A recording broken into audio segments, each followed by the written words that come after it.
Kondisi perekonomian yang berangsur membaik turut berdampak pada pembayaran tambahan penghasilan pegawai atau TPP aparatur sipil negara ASN di lingkungan pemerintah Kota Denpasar.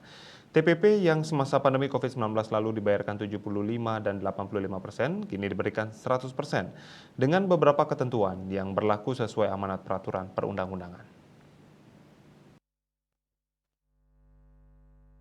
Ketentuan dan kewajiban yang harus dipenuhi oleh ASN terkait pembayaran TPP 100% antara lain kedisiplinan absensi dan pelaporan LHKPN, LHKSN.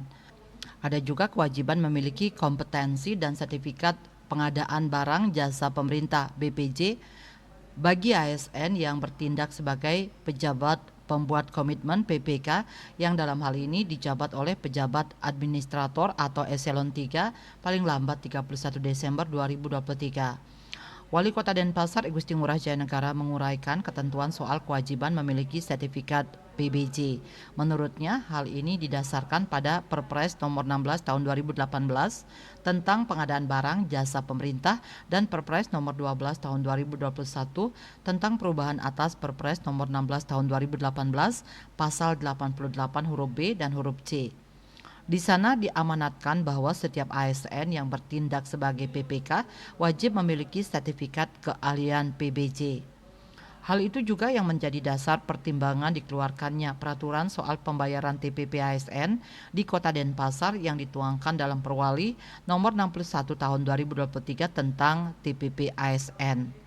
Lebih lanjut disampaikannya saat pelantikan lalu, para pejabat eselon 3 telah menandatangani kesepakatan kerja dengan Wali Kota Denpasar yang di dalamnya memuat tentang perjanjian komitmen atau integritas tentang kesanggupan memenuhi kewajiban memiliki sertifikat keahlian PBJ dalam kurun waktu 2 tahun. Sekretaris Daerah Kota Denpasar Ide Bagus Alit Wiradana menambahkan, pejabat eselon 3 di lingkungan Pemkot Denpasar berjumlah 174 orang.